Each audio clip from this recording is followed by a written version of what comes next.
Good afternoon, all of you. Once after I prepared my slides, Dr. Shivkumar says, no, you can't speak about the LV devices. Someone is speaking on that.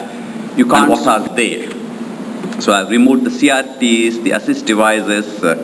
So let's see the so-called non-glamorous parts, and again in 10 minutes. One thing we want to heart failure.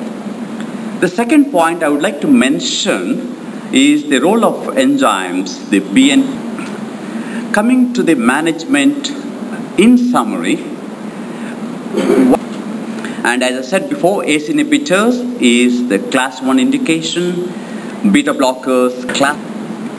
And what's the evidence? We have the FSS trial, acute MI, LVL, and there's a significant decrease in the all-cause. The second trial is the emphasis heart failure study, eplerenone added to evidence-based. And what are the other drugs is the ivabradine. As I said before, it has not 11. And what's the evidence for ivabradine? We have the SHIFT study, which showed.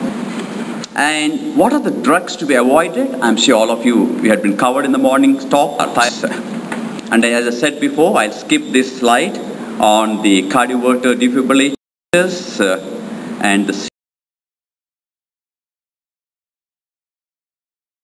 CRTs, I'm sure, which will be covered in today's afternoon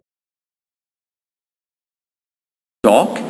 And probably a word about heart failure with atrial fibrillation and the treatment.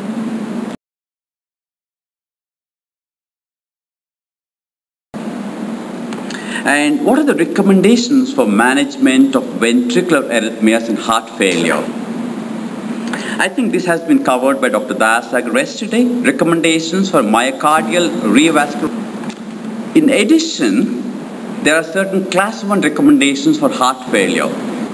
And last couple of slides, there are various catheter-based mitral valve repair and correction of mitral regurgitation in non-responders to cardiac resynchronization and other devices to reduce the diameter of the aneurysm.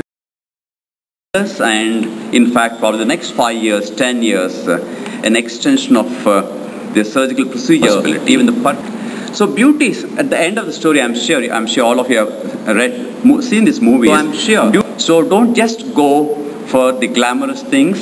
So in the so-called even non-glamorous things, certain gaps are still there. Digoxin, the efficacy and safety, some of the gaps still available. And for some of the younger postgraduates, heart